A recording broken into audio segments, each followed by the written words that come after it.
সুপ্রভাত বন্ধুরা, সকলকে স্বাগত জানাচ্ছি আমার আরও একটা নতুন ভ্লগে। আমি প্রবীর, দ্য লেজি ভ্লগার। আশা করি সকলেই কুশলে আছেন। বেশ কয়েক সপ্তাহ ভ্লগে অনুপস্থিত ছিলাম। এই কয়েকদিন কামদেবপুরের কথা আপনাদের শোনানোর ঠিকমতো অবকাশ পাচ্ছিলাম না। আসলে ব্যক্তিগত কাজে বা বলতে পারেন নিজের রুটি রুজির জন্য এতটাই ব্যস্ত থাকতে হচ্ছিল যে ভ্লগের জন্য ভিডিও এডিট করার সময়ও ঠিকমতো পাচ্ছিলাম না। এমনকি এডিট করা দূরে থাক, এই কয়েক সপ্তাহ আমার ক্যামেরা পর্যন্ত আমি হাতে ধরতে সময় পাইনি। আশা করি সকলে আমার এই অনিচ্ছাকৃত বিলম্বের জন্য মার্জনা করবেন। যাই হোক, চলুন শুরু করি আরও একটা ভ্লগ। সকলকে আরও একবার স্বাগত জানাই কামদেবপুরের রক্ষিতদের বিশাল এই বাঁশবাগানে। সূর্যদেব অনেকক্ষণ হলো উদিত হয়েছেন, বেলাও বেশ বেড়েছে, প্রায় 8টা বাজে। আমার ঘুম ভাঙতে দেরি হলেও সময় তো আর থেমে নেই, আর থেমে নেই কামদেবপুরের মানুষজন। এমনিতেই এখানে সকলে খুব ভোরে ঘুম থেকে ওঠেন। ভোর রাত থেকেই চারিদিকে শুরু হয়ে যায় ব্যস্ততা। আজও তার অন্যথা হয়নি। দেখতেই পাচ্ছেন বাগানে সকলেই উপস্থিত। কাজও পুরো দমে শুরু হয়ে গেছে। অনেকক্ষণ ধরেই বাগান থেকে একটানা খটখট আওয়াজ পাচ্ছিলাম, তাই আর এক মুহূর্ত দেরি না করে বেরিয়ে পড়েছি ক্যামেরা নিয়ে।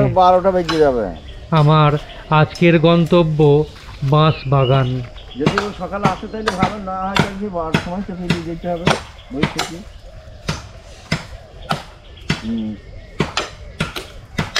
হয়ে গেছে বলো। হ্যাঁ, ওই তোমার মামুদ বললি, তোমার মামুদ তেলটা লিও। কাল পেলে এসো দোকানে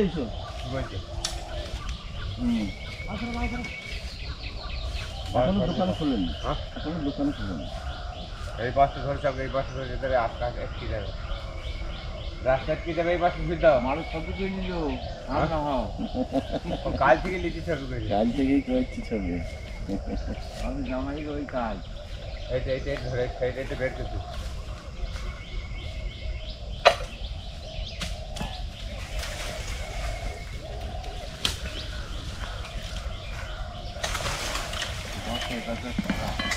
খেলে ধরে আমি বলছিলাম কোনটা। সকালের নরম মিষ্টি রোদ্দুর এই সময় বাগানে এলে ভীষণ ভালো লাগে। সূর্যের সোনালি আলোয় চারিদিক ঘন সবুজ। সকাল সকাল বাগানে বাঁশ কাটার কাজ শুরু হলেও এখনও সকলে একটু চুপচাপ ঝিমিয়ে রয়েছেন। আসলে গতকাল রাতের ক্লান্তির রেশ এখনও রয়ে গিয়েছে। ভোরের আবহাওয়া এতটাই মনোরম যে সকলেই বেশ চুপচাপ কাজ করে যাচ্ছেন।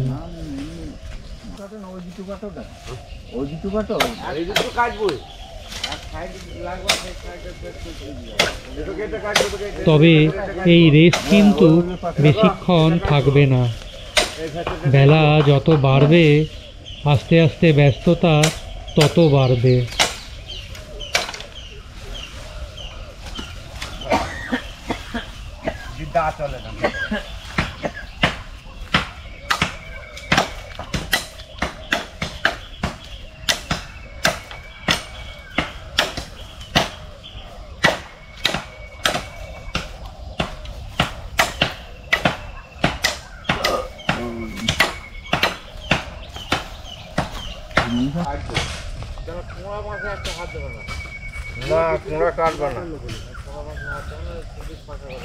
এইটা ধুইরে লাও দিয়ে, এইটা ধুই দিয়ে সরিয়ে দেবো, এইটা ধুইরে লাও। ওটা থাকা থাক। আজ সকাল থেকে বাগানে বাঁশ কাটার আওয়াজ পেলেও এখনো পর্যন্ত গোটা বাঁশ কাটা হয়েছে মাত্র 3টে। একটা বাঁশ কেটে ঝাড় থেকে আলাদা করে নিয়ে আসা বেশ কঠিন কাজ। প্রথমে কোন কোন বাঁশ কাটা হবে সেগুলো বেছে ঠিক করে নিতে হয়। পোড়া বা নতুন বাঁশ কেটে কোনো লাভ নেই। এই বাঁশগুলো বড্ড নরম হয়। খুঁটির জন্য একটু পুরনো কিন্তু পাকা বাঁশের প্রয়োজন। আবার দেখে নিতে হবে সেই পাকা বাঁশ যেন মুড়ো বাঁশ না হয়। তাই ঝাড় থেকে উপযুক্ত বাঁশ বেছে নেওয়া বেশ কঠিন কাজ। সঠিক অভিজ্ঞতা না থাকলে কখনোই সম্ভব নয়। পরের কাজ হলো উপযুক্ত বাঁশগুলো গোড়া থেকে দা বা কাটারি দিয়ে কেটে আলাদা করা। এর পরের কাজই হলো সব থেকে কঠিন, কাটা বাঁশগুলো ঝাড় থেকে আলাদা করে বের করে নিয়ে আসা। আসলে নতুন বাঁশ যখন আস্তে আস্তে বড় হয় তখন তো আর এত নিয়ম মেনে বড় হয় না। বিশাল বিশাল কঞ্চি দিয়ে একে অপরকে জড়িয়ে ধরেই বেড়ে ওঠে, যাতে ঝড়ের হাত থেকে নিজেদের রক্ষা করতে পারে। আর এটাই হয় আমাদের সব থেকে অসুবিধার।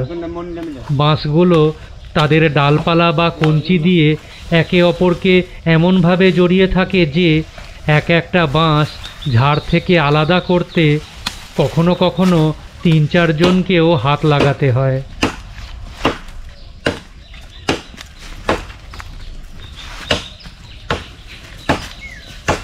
আবার বাঁশ কেটে ঝাড় থেকে আলাদা করে বাইরে নিয়ে আসার পর প্রতিটা বাঁশের কঞ্চি কেটে ফেলে দিয়ে পরিষ্কার করে নিতে হবে।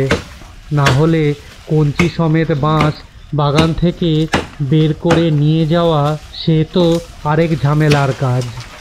কঞ্চি আটকে অনেক রকম দুর্ঘটনা ঘটে যেতে পারে। এমনকি কঞ্চির খোঁচায় অনেক সময় হাত পা কেটেও যায়।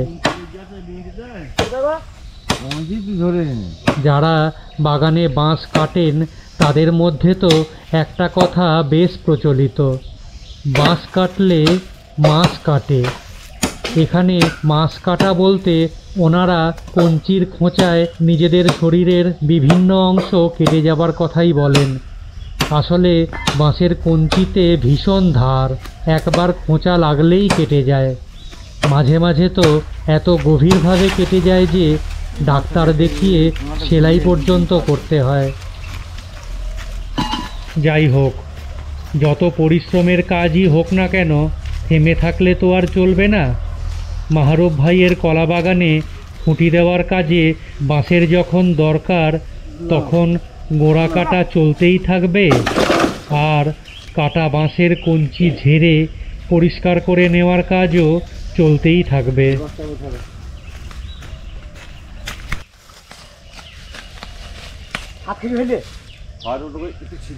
তোমার বড় কাজ এরকম এই গোড়াটা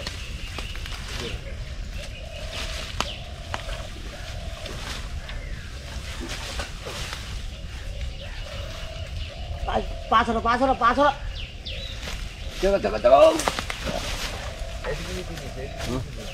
এইদিকে যেতে হবে।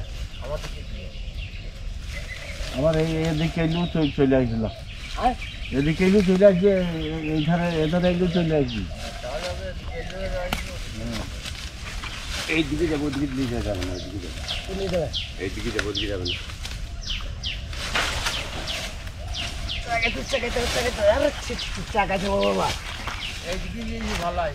ওইদিকে যাবে না,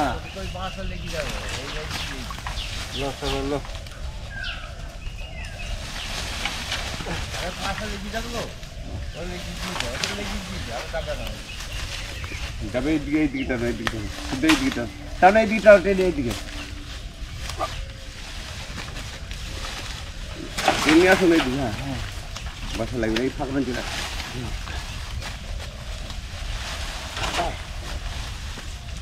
আর যাবে না, হ্যাঁ জায়গায় ব্যাপারটা আচ্ছা টানলেন হবে। হ্যাঁ আর এবার এই যে লিগেল বেরোবে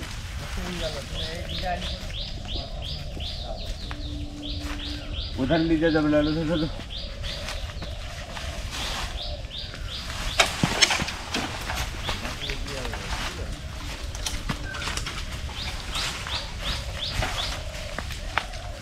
না না না না না না এবারে কুচিতে খেয়ে দিলে বেড়ে দেখতেই পাচ্ছেন গোড়া কাটার পর ঝাড় থেকে বাঁশ বের করে নিয়ে আসা কত কঠিন কাজ। 3 জন মানুষ টেনে কঞ্চি ছাড়াতে পারছে না। আসলে এই বাঁশের ডগার দিকের কঞ্চিগুলো অন্য বাঁশকে এমনভাবে জড়িয়ে ধরে আছে যে বাঁশের ডগা আর টেনে নিচে নামানো যাচ্ছে না। তাই বাধ্য হয়েই ডগার দিকের কঞ্চিগুলো ঝরে দেওয়ার জন্য একজনকে ঝাড়ের মাথায় উঠতেই হলো। অন্য কোনো উপায় আর কিচ্ছু নেই। ওইখান থেকে মেরে দাও, ওইখান থেকে মেরে দাও। ওই তোমার হাতের কোন দিকে ধরে আসবে। হ্যাঁ ঠিক আছে মেরে দাও।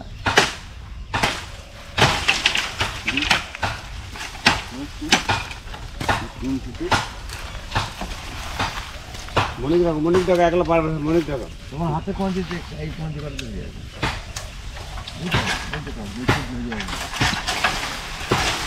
ও ধরে আটকে থাকবে ও ধরে আটকে থাকবে না কান দিবে মনি মনি আরে কোন মানুষ হয়ে ফেলে রে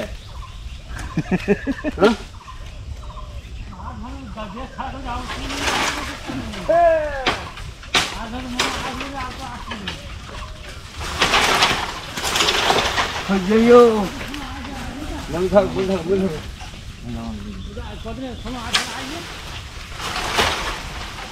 আগরকে লিয়ে যেটা চিন্তা এটা আমার চিন্তা নাই। মন ধর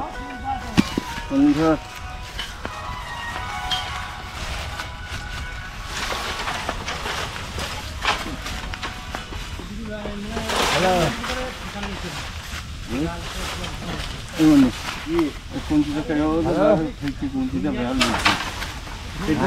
ভালো আছে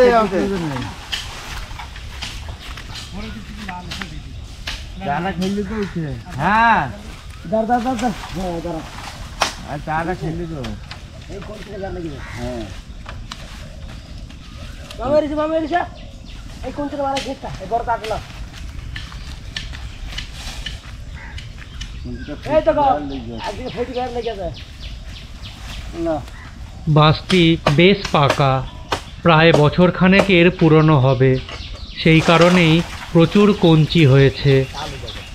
বাঁশের গায়ে কঞ্চির পরিমাণ আর কঞ্চি কত মোটা হয়েছে সেটা দেখলেই আন্দাজ করা যায় বাঁশ কত পুরনো। গোড়ার দিকের কঞ্চিগুলো বেশ মোটা, আবার ডগার দিকের কঞ্চিগুলো এত ঘন যে গোটা বাঁশ ঝাড় থেকে বের করে আনলেও ডগা ছাড়তে চাইছে না। বাধ্য হয়ে ডগার কঞ্চিগুলো কেটেই বাঁশ ঝাড় থেকে বের করতে হচ্ছে।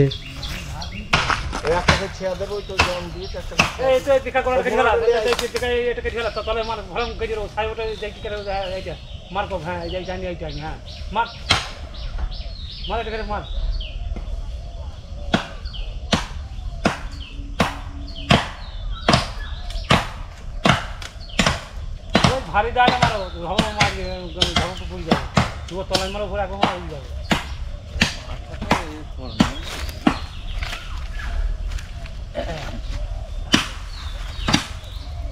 ফলো অত বুড়ো ইয়ে হয়ে যাবে খান দুটো একটু দেখে দে না কি খান দিবে আসতে দেখি দেবো বেড়াকে ওই খান দুটো একটু দেখি দেবো আমি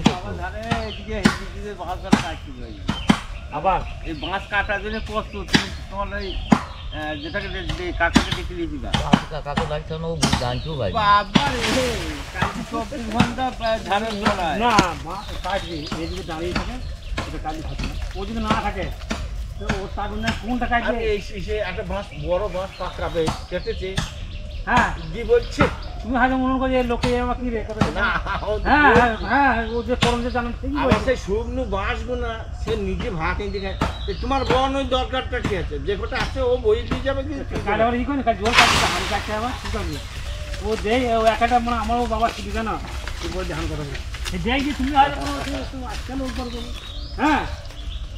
এই বাঁশটি নিয়ে সকলেই বেশ অসুবিধায় পড়েছে। গোড়া কাটা হয়ে গেছে, কিন্তু বাঁশটি এমনভাবে ঝাড়ের অন্য বাঁশের সাথে জড়িয়ে উঠেছে যে কাটার পর ঝাড় থেকে বার করে আনা সম্ভব হচ্ছে না। বাঁশটির আগার দিকে বেশ মোটা মোটা প্রচুর কঞ্চি, সেগুলো দিয়েই ঝাড়ের অন্য বাঁশের সাথে জড়িয়ে ধরে আছে। কঞ্চিগুলো কাটতে পারলে খুব ভালো হতো, তাহলে সহজেই বাঁশটি বার করে আনা যেত। কিন্তু বাঁশটি বেশ লম্বা, তাই বাঁশের আগায় উঠে কঞ্চিগুলো কাটা সম্ভব নয়। পড়ে গিয়ে দুর্ঘটনা ঘটে যেতে পারে। আবার বাঁশটি বেশ পাকা, পুরনো, বেশ মোটা, খুঁটি করার একেবারে উপযুক্ত বাঁশ, তাই বাঁশটি সহজে কেউ ছাড়তেও চাইছেন না। সেই কারণেই ঠিক হয়েছে ঝাড়ের অন্য একটা কাঁচা বাঁশ কেটে রাস্তা তৈরি করে নিয়ে এই বাঁশটা বার করে আনা হবে। ওইখান থেকে কাটো, বড় বড় বড় ভালো তো ছোট ভালো নয়।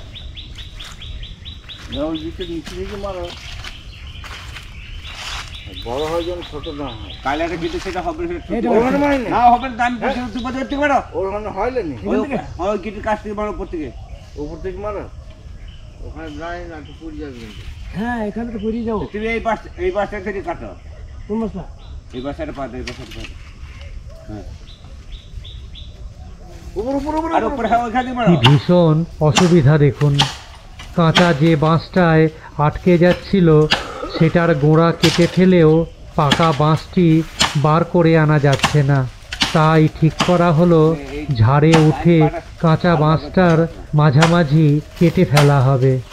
তারপর পাকা বাঁশটা ঝাড় থেকে বের করে নিয়ে পরে কাঁচা বাঁশটার ওপরের অংশ নামিয়ে আনা হবে।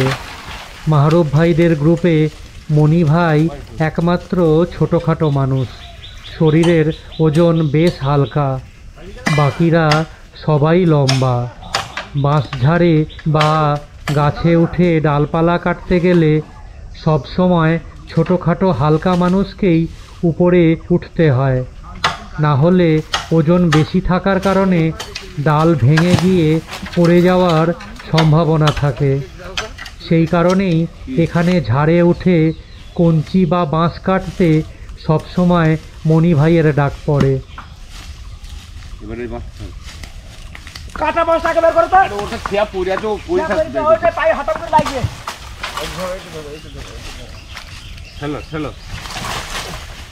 এই ধরনের না হয় গোড়া থাকো, ওর ভেতরে গোড়া থাকলে গোড়াতে আস্তে আস্তে থাকো, তোর গোড়া থাকো হাত ধরে গেল।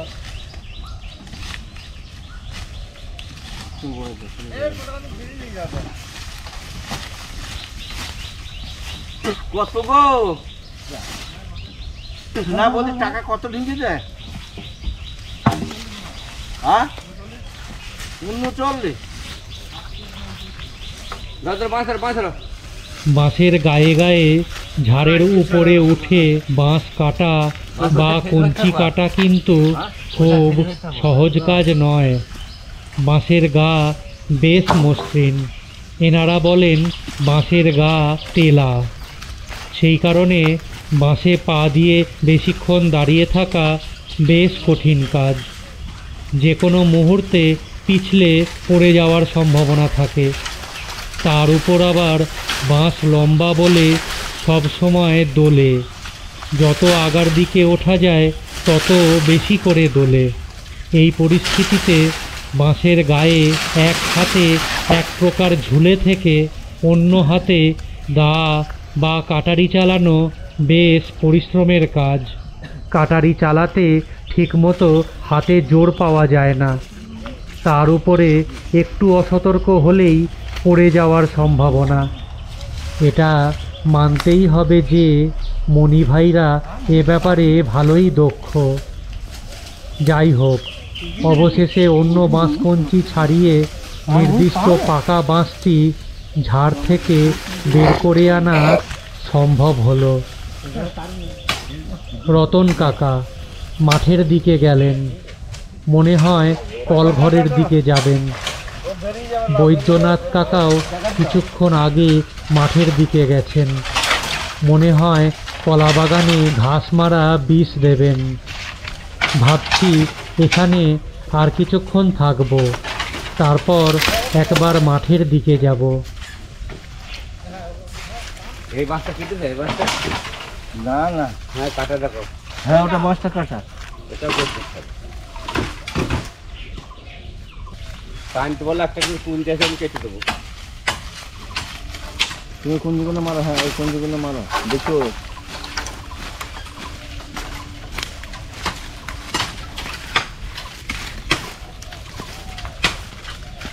ফেল বাঁ ফেল, কুঞ্জিগুলো মারো। নিচে গাছগুলো সহ্য মেরে ওই দেখ নিচে নিচে আছে, হ্যাঁ ওইগুলো মেরে দাও। ওই মাছটা ধরবা, থাক ওটা ওই থাক, ওই মাছটা ধরবা। গড়া দিয়ে সরে নিয়ে গেলাম, হয়ে গেল। আচ্ছা ঠিক আছে, তো সামনে উপর আছে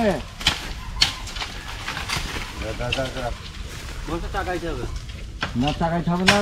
দিনটা কেটে দেখা ওই কুঞ্চিতে রেখে গিয়েছে, ওই কুঞ্চিতে খেতে দাও, ওই কুঞ্চিতে খেতে দাও। হ্যাঁ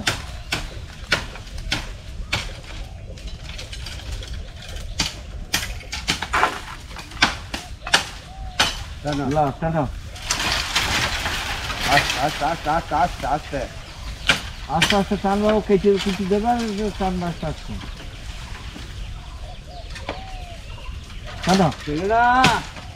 টানবে না, আর ওটাই বেঁচে নাই। হ্যাঁ বেঁচে আছে, পা দাও ওই উপরে, হ্যাঁ পা দাও, ফিরে যাবে। এবার কেটে দাও, কেটে দাও, এবার কেটে দাও, কেটে দাও। হ্যাঁ ওইগুলো কেটে দাও, তুমি উপরে থাকো। টানো, তুমি ওপর পানি যাও, নিচে পানি নেমে আসবে। তুমি টানো, আমি দাঁড়াও দাঁড়াও দাঁড়াও, দাঁড়াইতে বললে দাঁড়াবা। টানো, এবার দাঁড়াও, দাঁড়াও দাঁড়াও দাঁড়াও এবার দাঁড়াও। দাঁড়াও, কাটতে না, একটু কেটে দিই। বাস এবার টানো। টানো,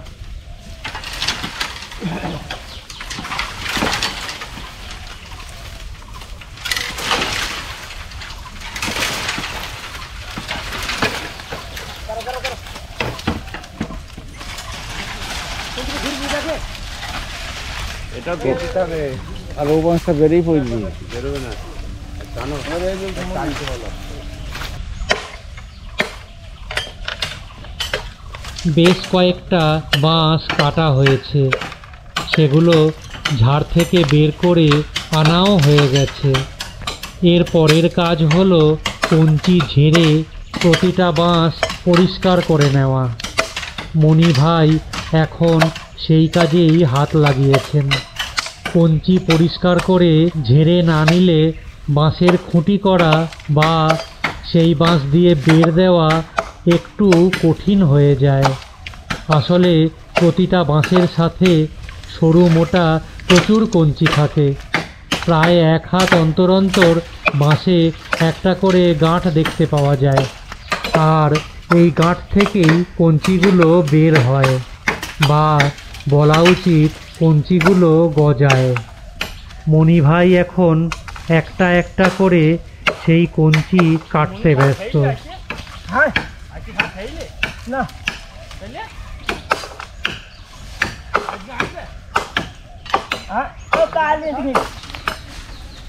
গরম হতো, ঝোল করিলাম, ঝোল করিলাম।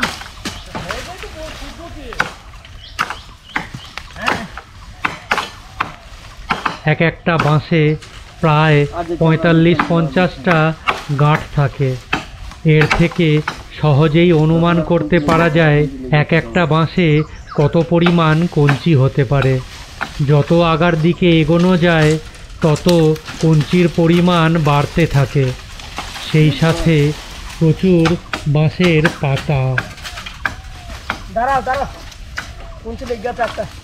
আগার দিকে তো এক একটা গাঁট থেকে মাঝে মাঝে 3-4টে কঞ্চিও দেখতে পাওয়া যায়। যাই হোক, মণিভাই এখন দা দিয়ে প্রতিটা বাঁশের কঞ্চি ছাড়াতে ব্যস্ত। ছাড়ানো হয়ে গেলে প্রতিটা বাঁশ কাঁধে করে নিয়ে গিয়ে গাদায় ফেলতে হবে। সেখান থেকে ট্রাক্টর করে কলাবাগান পর্যন্ত বয়ে নিয়ে যেতে হবে। অনেক কাজ বাকি। এদিকে আবার কঞ্চিগুলো বাগানে যেখানে সেখানে ফেলে রাখা যাবে না। রক্ষিত বাড়ির সকলের ডাঙা মাঠে যাওয়ার এই একটাই রাস্তা।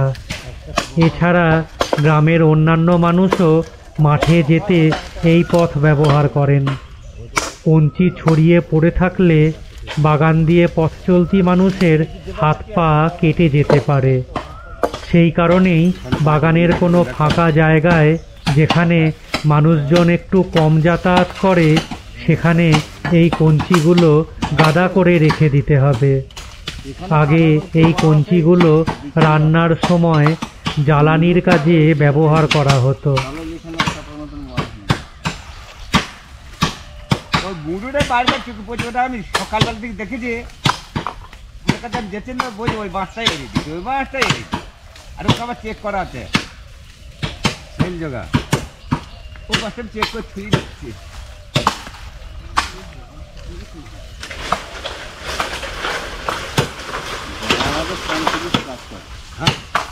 যখন চেকটা না আছে তখন কাটো। মাহারুব ভাইয়ের বক্তব্য শুনতে পেলেন? যতক্ষণ না ট্রাক্টর আসছে ততক্ষণ বাঁশ কাটো।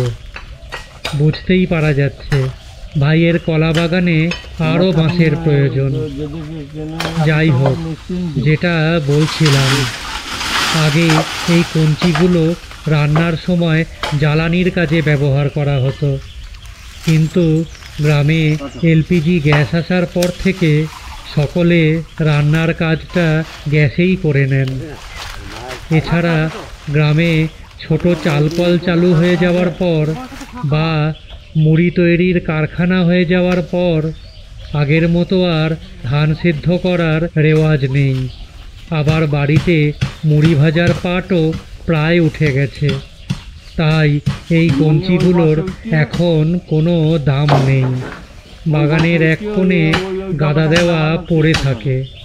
নিম্নবিত্ত কয়েকজন মানুষ যাদের জ্বালানি গ্যাসের সুবিধা নেই, তারা এই কঞ্চি তুলে না নিয়ে গেলে এগুলো এইভাবেই আস্তে আস্তে ঝড় জল বৃষ্টিতে পচে গিয়ে মাটির সাথে মিশে যায়।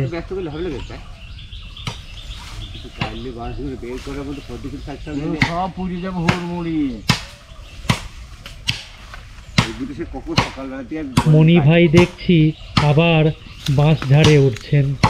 আসলে কিছুক্ষণ আগে পাকা মোটা বাঁশটি ঝাড় থেকে বের করতে গিয়ে যে কাঁচা বাঁশটা গোড়া থেকে কেটে ফেলা হয়েছিল, সেই বাঁশের আগার অংশ এখনও অন্য বাঁশের সাথে জড়িয়ে শূন্যে ঝুলছে। অন্য বাঁশ নাড়াচাড়া করতে গিয়ে যে কোনো মুহূর্তে এই বাঁশটি কারোর মাথায় পড়তে পারে। সেক্ষেত্রে বড় দুর্ঘটনা ঘটে যাওয়ার সম্ভাবনা। সেই কারণেই ওই বাঁশের টুকরোটা নামিয়ে আনা খুব জরুরি। মণি ভাই সেটা নামাতেই ঝাড়ে উঠছেন। পাক মোড়া খেতে ধীরে ধীরে ধরি দিয়ে পাক মোড়া সব। হ্যাঁ, এই না তুই বৃষ্টি ধরে আমি নেমে যাই তারা নেমে যাই টাইম দিবাটা করে দিয়ে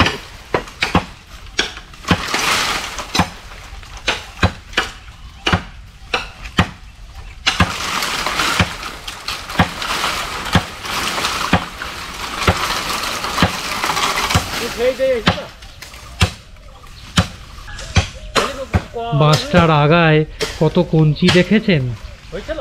আসলে নতুন বাঁশ তো এখনো তেমন মোটাও হয়নি, কয়েকদিন রাখলে আরও বড় হতো। যাই হোক, খুঁটি না করা গেলেও অন্তত কঞ্চিগুলো ঝেড়ে রেখে দিলে অন্য কাজেও লাগানো যাবে। বেগুন গায়ে কাজ ছেড়ে না না আমার কালে আজ গেল মানে রে আজ ধরে গেল সব হয়নি, সব হয়ে গেছে গোটা ফোঁটা। আমি তো মাছটা তো বলে দিলাম 1-2 ঘন্টা পর কলটা বন্ধ করে দেবো। কি বলো নি পানি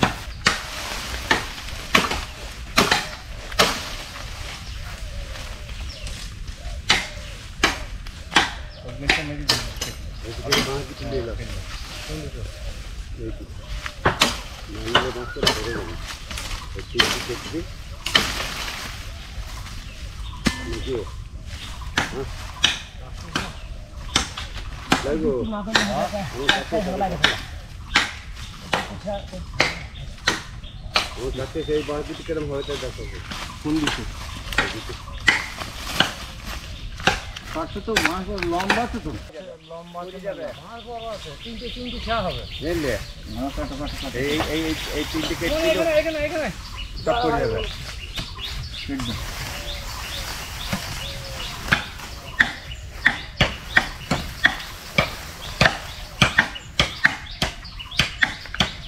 তারপরে তিনটে কাজটাও বাঁশ করছে তারপরে তোকে এইখান থেকে ওই ফাঁকা কাজ ওই বাঁশটাকে পা এটাকে না পাইলে বাঁশটা হ্যাঁ এই বাঁশটা সেই বাঁশটা কিছু কাটা হতো এটা কাটা হবে তোমার ওই হাতে ওই জয়েন ওইটা কাটা কাটা মাত্র ব্যাগ কাটা গোড়া ব্যাগ কাটা হ্যাঁ হ্যাঁ এটা তো কাটছি ও বাঁশ না তাহলে বাঁশ যেটা তো কি আছে এই দেখা রাস্তা এখানে ঝুলছে দাঁড়ায় কেটে দিলাম কাটছে মামু কাটছে তো এটা ঝুড়ি বের মোটামোটা কোন এটাতে হবে না। এখনো বাঁশ বেছে নেওয়ার কাজ চলছে, আবার নতুন বাঁশ কেটে ঝাড় থেকে আলাদা করার কাজও চলছে। মাহরুব ভাইয়ের কলা বাগানের জন্য দেখছি অনেক বাঁশ লাগবে। এদিকের প্রায় সব ঝাড়েই পাকা বাঁশ কাটা হয়ে গেছে, এটাই মনে হয় শেষ ঝাড়। এই ঝাড়েও অন্তত আরও 7-8টা ভালো বাঁশ পাওয়া যাবে। সকলে এখন সেই বাঁশগুলোই কাটতে ব্যস্ত।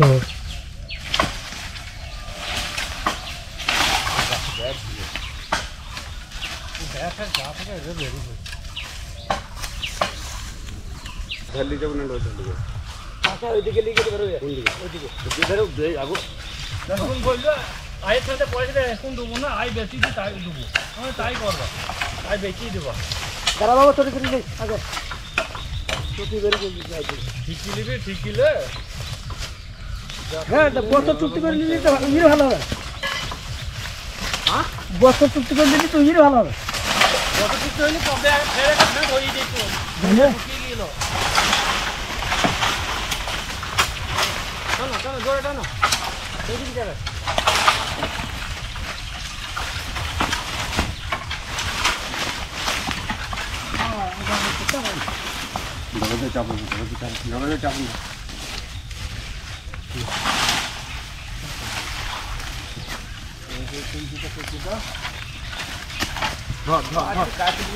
এদিকের বাঁশ কাটা চলতে থাকুক, মনে হয় এখনো ভালোই সময় লাগবে।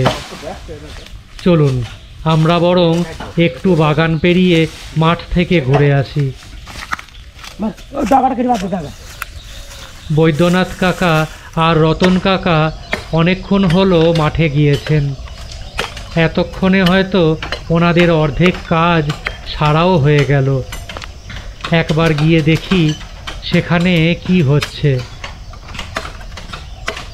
বাহ, সকালের নরম মিষ্টি রোদ, ভীষণ ভালো লাগছে।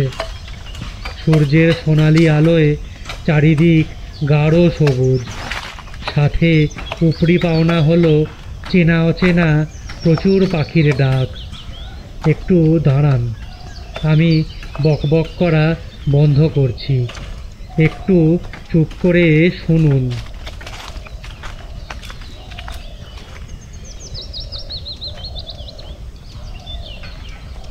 কি মিষ্টি আওয়াজ, তাই না?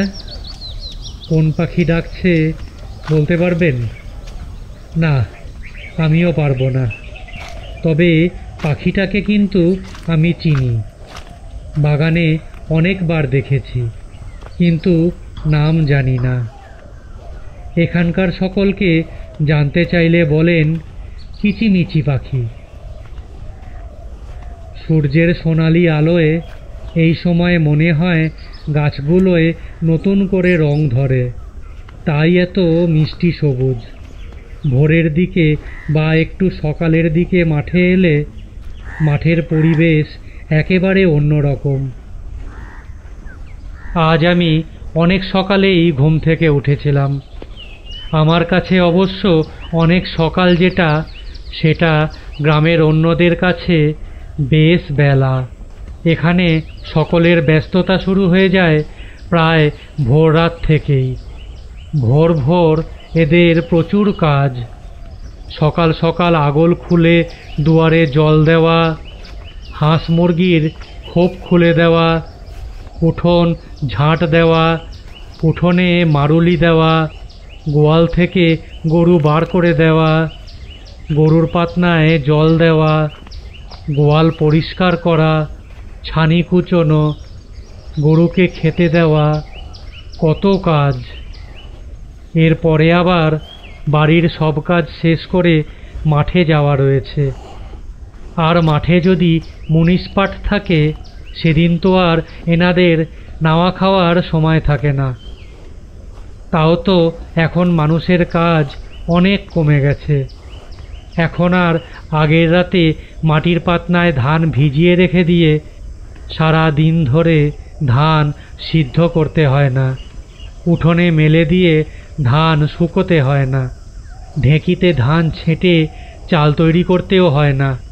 এমনকি গ্রামে মুড়ির কারখানা হয়ে যাওয়ার পর মুড়ি ভাজার পাটও প্রায় উঠে গেছে।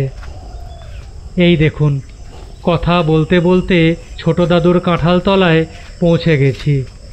অবশ্য কাঁঠালতলা এখন ফাঁকা, কেউ নেই। কেবল মাচালে মনে হয় বস্তায় করে সার রাখা রয়েছে। ছোট দাদুর কাঁঠাল গাছে নতুন মুচি এসেছে, কয়েকটা এঁচড়ও ধরেছে দেখতে পাচ্ছি। অবশ্য এখনও বেশ ছোট, আর একটু বড় না হলে রান্না করে ঠিকমতো স্বাদ পাওয়া যাবে না। এই সময় কাঁঠালতলায় এলে খুব ভালো লাগে। সব সময় মন কেমন করা একটা মাতাল মিষ্টি গন্ধে চারিদিক মো মো করছে। অবশ্য এমনিতেই ছোট দাদুর এই কাঁঠালতলা, এই মাচাল আমার ভীষণ প্রিয়। গত 20 বছর ধরে আমার মনের স্মৃতিকোঠায় এই কাঁঠালতলার অনেক স্মৃতি জমে আছে। এই তো দেখুন না, বেশ কয়েকদিন হয়ে গেল ছোট দাদু পৃথিবীর মায়া ত্যাগ করে চলে গেছেন, কিন্তু তার কাঁঠালতলা রয়ে গেছে আগের মতোই, একই রকম শান্ত স্নিগ্ধ। যাই হোক, যেটা বলছিলাম, আজ আমি বেশ সকালেই ঘুম থেকে উঠেছিলাম, আর ঘুম থেকে উঠেই শুনতে পাচ্ছিলাম একটানা খটখট আওয়াজ। বাঁশবাগানের দিক থেকেই আওয়াজ আসছিল। সেখানে চরম ব্যস্ততা। অবশ্য গতকালই জেনেছিলাম আজ সকালে মণি ভাইদের সঙ্গে নিয়ে মাহরুব ভাই বাগানে আসবেন বাঁশ কাটতে। কামদেবপুর থেকে নিমতলা যেতে আকন্দবেড়িয়া গ্রামের কাছে ওনার বিশাল বিশাল কয়েকটা কলা বাগান রয়েছে, সিঙ্গাপুরি কলার বাগান। সেই বাগানের জন্যই বাঁশ লাগবে, তাই ব্যস্ততা শুরু হয়ে গিয়েছিল প্রায় ভোর রাত থেকেই। সামনেই কলঘরের কাছে বৈদ্যনাথ কাকা দাঁড়িয়ে। চলুন একবার সেদিকেই যাই।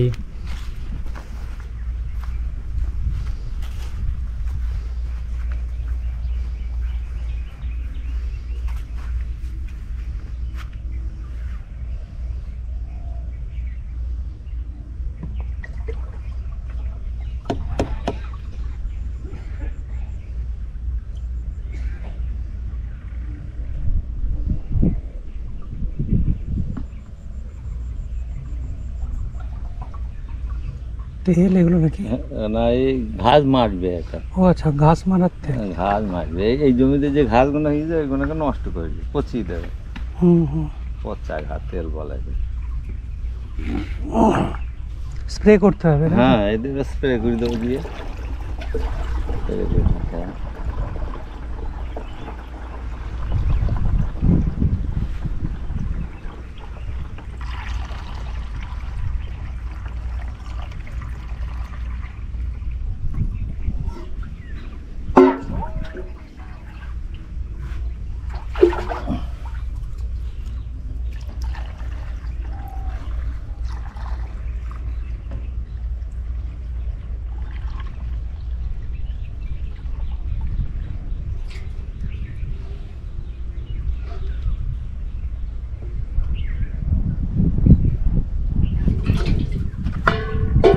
আর এই তেলটা পোড়া, মানে পুড়িয়ে দেবে, যেমন আগুন লাগিয়ে পুড়িয়ে দেওয়া হয়, আমাদের পুড়িয়ে দেবে এটা। আর এটা মেরে দেবে? হ্যাঁ, এটা পচাবে, ওইটা পচিয়ে দেবে, পচিয়ে গোড়াটাকে শুধু নষ্ট করবে।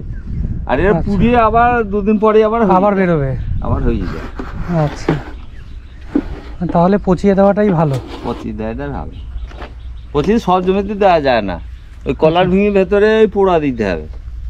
আচ্ছা, পচা দিলে ওই কলাটাও নষ্ট হয়ে যাবে, কলা গাছটা নষ্ট করে দেবে, লাল ধরে নষ্ট হয়ে যাবে। ওরা ফাঁকা জমিতে ব্যবহার করা হয়, ফাঁকা জমিতে ব্যবহার করা হয়, তাছাড়া হয় না। বৈদ্যনাথ কাকার কলঘরের ধারের এই জমিতে প্রচুর আগাছা ঘাস হয়েছে। সেই ঘাস মারতে তিনি জমিতে আগাছা পচানোর তেল স্প্রে করছেন। জমিতে যে পরিমাণ ঘাস হয়েছে সেই পরিমাণ ঘাস মারতে হলে জমিতে অন্তত 3 বার ট্রাক্টর দিয়ে চাষ দিতে হতো। সেটা অনেক সময় সাপেক্ষ ব্যাপার। পরপর 3 দিনে 3 বার চাষ দিলে তো হবে না, অন্তত 2 সপ্তাহ সময় ধরে 3 বার চাষ দিতে হবে।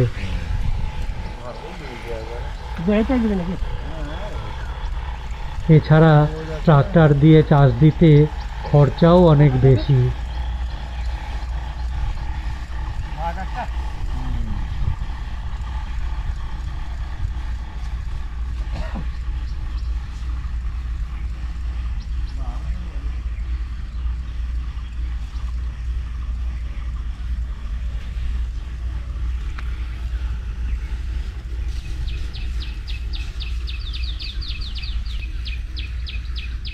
হ্যাঁ, যেটা বলছিলাম, ট্রাক্টর দিয়ে চাষ দিতে খরচা অনেক বেশি। আবার কেবল এইটুকু জমির জন্য ট্রাক্টর নিয়ে আসাও বেশ ঝামেলার। আশেপাশের সব জমিতেই চাষ দেওয়া হয়ে গেছে। সেই তুলনায় বিষ তেল দিয়ে ঘাস মেরে দেওয়া অনেক সহজ কাজ।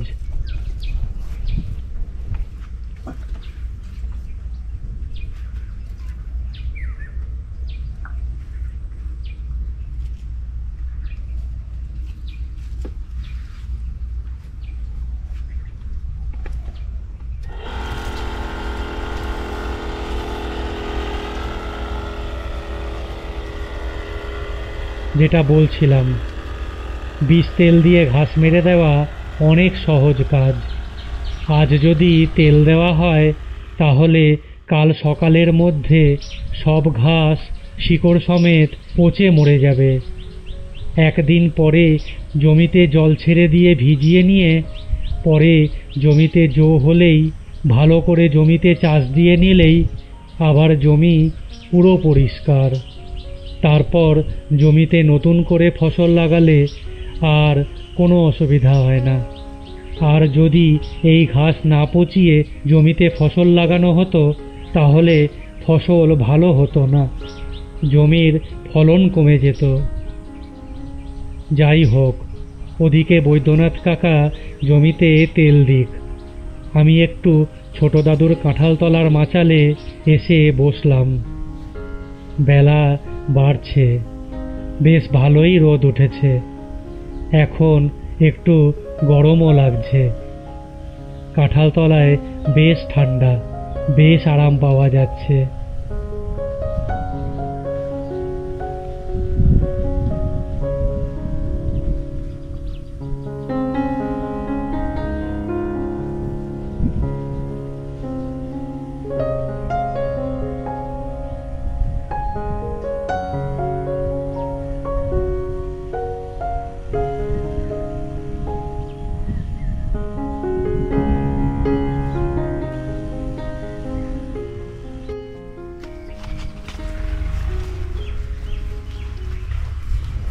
কাঁঠালের যত ফল ধরে অত ফল টিকে থাকে না। অনেকক্ষণ মাচালে বসে আরাম করা হলো। ঠান্ডা হাওয়ায় মাঝে তো আমার ঝিমুনি এসে গিয়েছিল। ওদিকে বৈদ্যনাথ কাকার সব কাজ শেষ।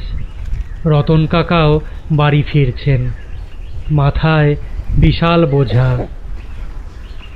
চলুন কাকার সাথে পা চালিয়ে বাড়ি ফেরা যাক।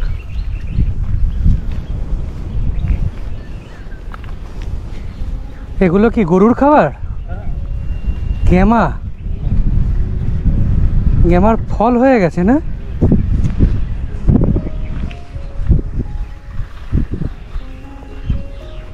অনেকক্ষণ ধরেই কাঁঠালতলার মাচালে বসেছিলাম। অলসভাবে বসে থাকতে থাকতে বেলা যে এত বেড়ে গেছে সেদিকে খেয়ালই করিনি। সেই সকালবেলা কেবলমাত্র চা বিস্কুট খেয়ে এক প্রকার খালি পেটেই বাগানে চলে এসেছিলাম। সেখান থেকেই মাঠে চলে আসি। এখনও সকালবেলার জল খাবার খাওয়া হয়নি। এদিকে বেলা যত বেড়েছে সাথে রোদের তেজও পাল্লা দিয়ে বেড়েছে। সকালবেলা যখন বাগানে এসেছিলাম তখন এতটা গরম লাগছিল না, এখন তো বেশ গরম লাগছে। প্রচুর ঘামও হচ্ছে, সেই সাথে জল পিপাসা। আলপথে হেঁটে বাড়ি ফিরতে ভালোই কষ্ট হচ্ছে। আসলে এখন মাঠ পুরোপুরি ফাঁকা। ফসল থাকলে জমিতে জল দেওয়া হয় বলে জমি ভিজে থাকে। সেই সময় ওয়েদার গরম থাকলেও মাটি ভিজে থাকে বলে মাঠের হাওয়া বেশ মনোরম হয়, এতটা গরম লাগে না। যাই হোক, হাঁটতে হাঁটতে অবশেষে বাগানে পৌঁছে গেছি। এদিকটায় বেশ বড় বড় গাছ রয়েছে, একটু ছায়া পাওয়া যাবে। সেই জন্য পরিবেশটা বেশ নরম, আরামদায়ক হবে। হেঁটে যেতে অতটা কষ্ট হবে না। বিশাল এই ফলের বাগানটা কিন্তু রক্ষিতদেরই, মূলত আম কাঁঠালের বাগান। প্রচুর গাছ রয়েছে। এছাড়া বাঁ দিকে হারাধন্দার লিচু বাগানও রয়েছে। আমার সামনে রতন কাকা হাঁটতে হাঁটতে চলেছেন, মাথায় গ্যামা ঘাসের বিশাল বোঝা নিয়ে। গ্যামা হলো এক ধরনের ঘাস জাতীয় উদ্ভিদ, মূলত গোখাদ্য হিসাবে ব্যবহার করা হয়। এই ঘাস ধানের আউড়ের সাথে কুচিয়ে গরুকে খাওয়ালে গরুর স্বাস্থ্য যেমন ভালো থাকে তেমনি গাই গরু দুধ বেশি দেয়। সেই জন্যই এখানে সকলে গ্যামার চাষ করে। রতন কাকাও ওনাদের কলঘরের পাশের জমিতে গ্যামার চাষ করেছেন, সেখান থেকেই কাকা এগুলো তুলে নিয়ে এলেন। এই দেখুন, হাঁটতে হাঁটতে বাঁশবাগানে পৌঁছে গেছি। মাহরুব ভাইরা সকালে এখানেই বাঁশ কাটছিলেন, কিন্তু এখন তো আর ওনাদের দেখতে পাচ্ছি না। হয়তো এখানের সব বাঁশ কাটা হয়ে গেছে, সেই কারণেই হয়তো বাগানের অন্য কোনো ধারে রয়েছেন। কিন্তু কাটা বাঁশগুলোও তো দেখছি না, সেগুলো কোথায় গেল? আবার বাঁশ কাটার ঠক ঠক আওয়াজও পাচ্ছি না। বাগান পুরো চুপচাপ। মনে হচ্ছে মণি ভাইদের প্রয়োজনীয় সব বাঁশ কাটা হয়ে গেছে, তাই ওনারা হয়তো ফিরে গেছেন। যাওয়ার সময় সব কাটা বাঁশগুলো ট্রাক্টরে করে তুলে নিয়ে গেছেন। সেই জন্যই বাগানের মুখে কাটা বাঁশগুলো আর দেখতে পেলাম না। এই দেখুন, মাহরুব ভাইদের কথা বলতে বলতেই গ্রামে পৌঁছে গেছি। সামনেই রাখোদের বাড়ি। রতন কাকা এখান থেকে ডান দিকে যাবেন আর আমি বাম দিকে। যাই, তাড়াতাড়ি বাড়ি যাই। জল খাবার না খেয়ে বেরোনোর জন্য বাড়ি ঢুকেই হয়তো বকা শুনতে হবে, তবে তার আগে জল দরকার। ভীষণ পিপাসা পেয়েছে। এই পর্ব এখানেই শেষ করছি। আরও একবার সঙ্গে থাকার জন্য সকলকে অনেক ধন্যবাদ। সকলে ভালো থাকবেন, আনন্দে থাকবেন। আর কামদেবপুরের এই মানুষগুলোর কথা যদি শুনতে ভালো লাগে তাহলে প্লিজ লাইক, শেয়ার এবং সাবস্ক্রাইব করবেন। আশা করি পরের পর্বে আবার দেখা হবে। বাই।